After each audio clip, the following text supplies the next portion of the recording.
realizan gestiones para incrementar las posibilidades de ingreso a las instituciones de educación superior del país. Este año se invertirá 1.100 millones para universidades y escuelas politécnicas. Se ha incrementado el presupuesto de algunas universidades y se ha aumentado 106.000 cupos más para este año. La entrevista a la carta, en diálogo directo con los protagonistas de los hechos. 13:46 nos acompaña en este momento el subsecretario de Educación Superior, Aldo Maíno. ¿Cómo está? Muy buenas tardes. Gracias por acompañarnos. Gisela, muy buenas tardes. Gracias. El aumento de 106.000 cupos más para este año son suficientes para cubrir los nuevos aspirantes y aquellos que se quedaron frustrados tras haber intentado varias veces ingresar a la universidad. Bueno, a ver, tenemos una buena noticia dentro de todo, y es que efectivamente ha habido un aumento en los cupos muy significativo, un 23% de aumento en comparación con el semestre del año inmediato anterior. Esto hace un total de 106.000 cupos. Definitivamente esto ayuda a reducir la brecha de una manera significativa e importante. Sin embargo, no es la única solución. Creo que la solución en términos educativos es un poco más de mediano y largo plazo, porque los aspirantes a la educación superior son realmente bastantes, y lo que buscamos obviamente es disminuir en lo que se pueda la cantidad de cupos aumentar la cantidad de cupos y disminuir la brecha con distintas estrategias que permitan obviamente a todos los aspirantes o postulantes acceder a un cupo en la educación superior pública, por cierto, ¿no? Pero hay incremento también en el presupuesto de algunas universidades. ¿Cuáles son y cuántas? Correcto. Año a año se hace una distribución del presupuesto general del Estado, que está compuesto por algunos indicadores, dentro de ellos, por ejemplo, la recaudación del impuesto a la renta, del IVA. Por eso varía año a año, porque obviamente no es fijo el impuesto a la renta, lo que se recauda por impuesto a la renta o del IVA. Este año, para este 2020, el total es de 1.177 millones, de hecho, para ser exactos, que es lo que se ha repartido en 26 universidades públicas, de las cuales, de esa repartición, 22 universidades han tenido mayores recursos que el año anterior. Son 26. Son 26. De las 26, 22 han recibido mayores. ¿Y ese dinero hacia dónde se destina ahora? Bueno, las universidades dentro de su autonomía tienen posibilidades de invertir el dinero y los recursos de conformidad como sus consejos y sus órganos colegiados lo autoricen, obviamente, y la norma que para ello esté expedida. Sin embargo, nosotros, por supuesto, buscamos a través de la asignación presupuestaria, que es una fórmula muy compleja pero entendible hoy en día, de poder premiar de alguna manera universidades que también generen no solamente investigación y calidad, sino también que aumenten el número de cupos en las distintas carreras que pueden ofrecer a nivel local y nacional, las que tienen en el caso de sedes en distintos lugares fuera de la matriz. Pese a todas estas buenas noticias para las universidades públicas del país y estos avances también que se han hecho, el presidente Lenín Moreno reconoció que las universidades no tienen infraestructura suficiente. ¿Qué van a hacer ahora? O sea, tienen más presupuesto, pero también tienen mayores cupos, más ingreso a la universidad. ¿Cómo van a hacer con el tema de la infraestructura? A ver, definitivamente eso es un gran desafío, ¿no? Nosotros tenemos en el sistema educativo, para que tengas una idea, 311.000 aspirantes o postulantes a la educación superior pública al año. En el 2019, 311.000 con 180.000 cupos disponibles. Es decir, se quedan fuera del sistema en ese año, no para siempre, por cierto, pero en ese año se quedan fuera del sistema alrededor de 131.000 estudiantes o aspirantes. Es muchísimo, pero era mucho más. Se ha logrado reducir esa brecha y obviamente para poder darle cabida a más gente, o más aspirantes o más estudiantes, aspirantes a profesionales, obviamente una de los mecanismos es ampliar la infraestructura para que tenga mayor cabida en el caso de presencias de carreras presenciales.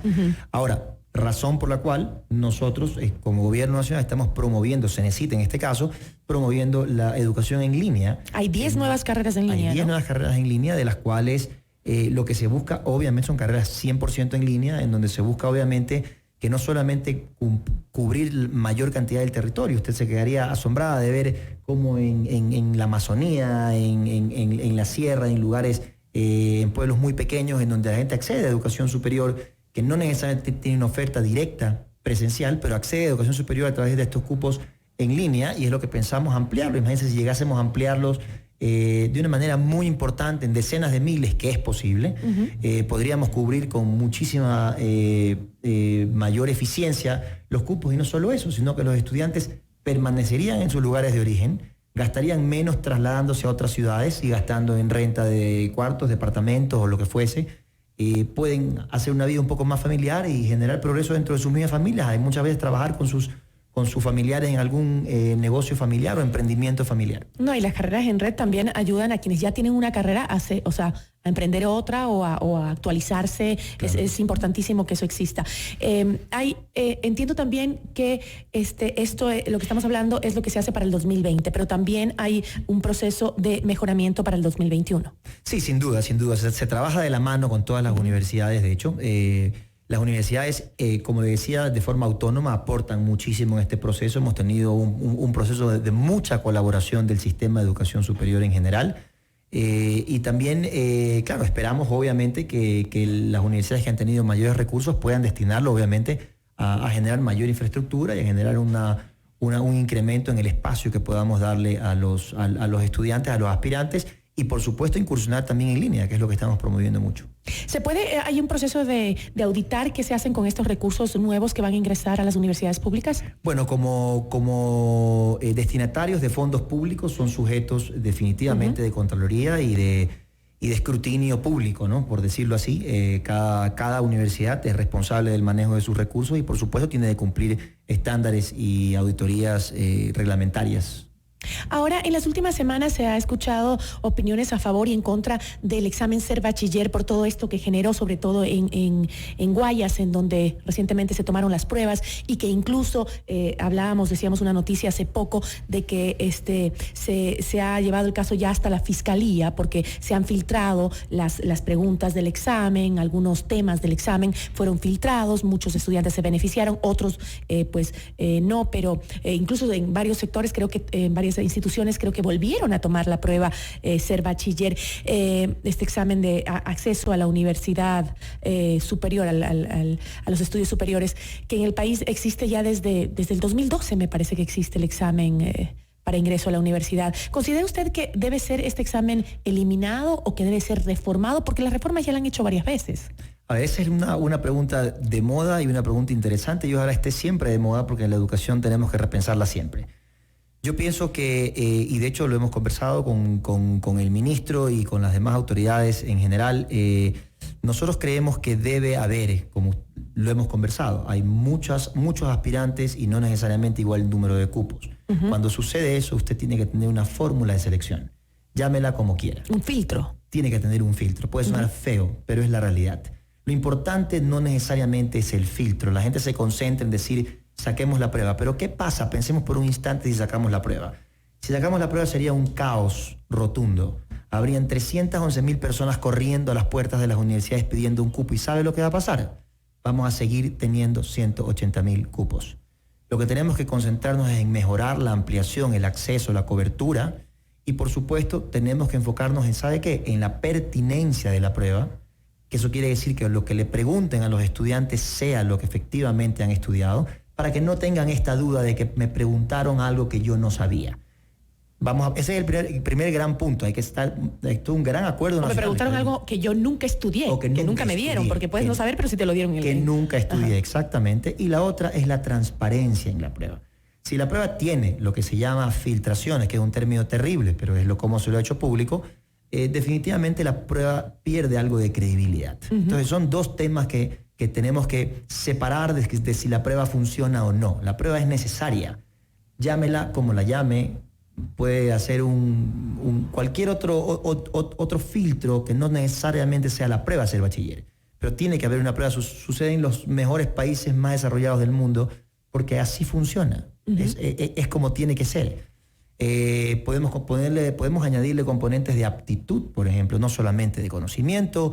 Hay algunas Pero ¿por qué propuestas? No se logra formar o establecer una prueba que realmente cumpla con esas necesidades? Llevamos ya años tratando de reformarla, de hacerla mejor. Tal vez se quejan, siempre va a haber alguien que se queje por la prueba, ¿no? O sea, cuando nos evalúan siempre nos estamos quejando cuando no nos fue muy bien. Pero ¿por qué hasta ahora no se ha hecho un buen trabajo, incluso en el tema de que se filtre la prueba?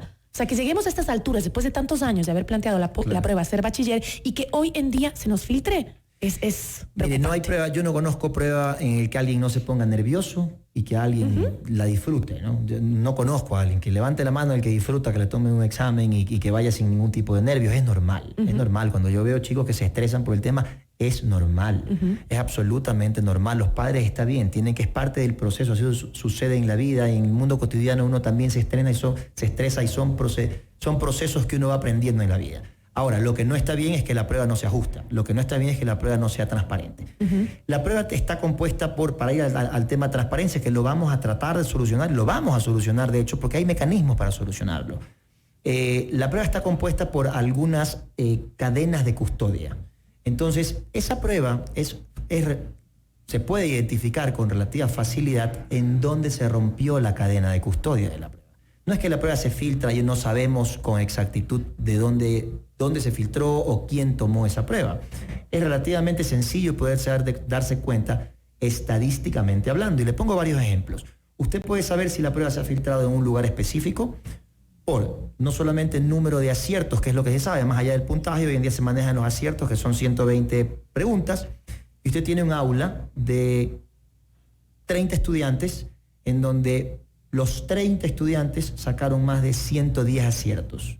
Estadísticamente hablando, es muy difícil, es improbable que una misma aula, normalmente hay una dispersión, una curva en donde hay estudiantes que son no tan buenos, unos que son normales y unos que son muy buenos.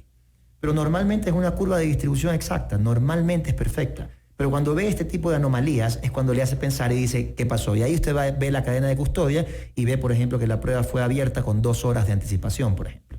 ¿Y tienen claves para ingresar a la prueba? Entonces se puede identificar la persona con nombre y apellido de que son varias claves quién filtró encriptadas. La prueba. O por lo menos quién fue responsable de ese momento. Así es, usted puede identificar responsables por instituciones o áreas específicas. Entonces hay fórmulas de ver esto de aquí. Es lamentable porque obviamente nosotros creemos en la honestidad de las personas y tratamos de que esto sea lo más transparente posible. Sin embargo, también quiero concientizar, esto es un esfuerzo a nivel nacional. ¿Sabe lo que es movilizar miles de personas? Se lo ha hecho en línea, fíjese usted. Tanto así que ni siquiera es con un papel para que se saquen copia un papel y sea más fácil. Es una prueba que se abre en línea en ese momento. Entonces, obviamente es un proceso. Es que no solo es el hecho de que vulneren un sistema del sector público, es además que se trata es dinero invertido del Estado que perdemos al tener que volver a hacer la prueba. Además, es a los chicos que no copiaron en la prueba y que finalmente hicieron su esfuerzo y que tienen que volver a dar la prueba. O sea, son un montón de factores y creo que el tema de haber llegado ya a una instancia legal, que es lo que quieren hacer, me parece correcto, ¿no? Y ese es el malestar que yo lo comparto, lo entiendo, la verdad. No, yo creo que un estudiante que dio la prueba un día y que efectivamente siente que le fue bien o le fue normal, pero transparente, como tiene que ser, una prueba legítima, una prueba con honestidad. Claro, uno se siente que es injusto que haya otro que pues de repente haya visto alguna otra, haya adelantado alguna pregunta, como entiendo y comparto esos estudiantes. Vamos a hacer todo lo posible, todo el peso de la ley en las personas que hayan violentado la cadena de custodia y obviamente vamos a buscar todas las seguridades del caso aprovechando todas las tecnologías, no solamente dentro del país, sino vamos a buscar a gente de fuera que nos pueda ayudar a poder tecnificar esto de aquí. Agradecemos muchísimo la presencia de Aldo Maíno, subsecretario general de Educación Superior, por habernos acompañado. Muchísimas gracias. Muchas gracias. Aquí me despido, gracias por su sintonía. Soy Gisela Bayona, nos vemos mañana con más información.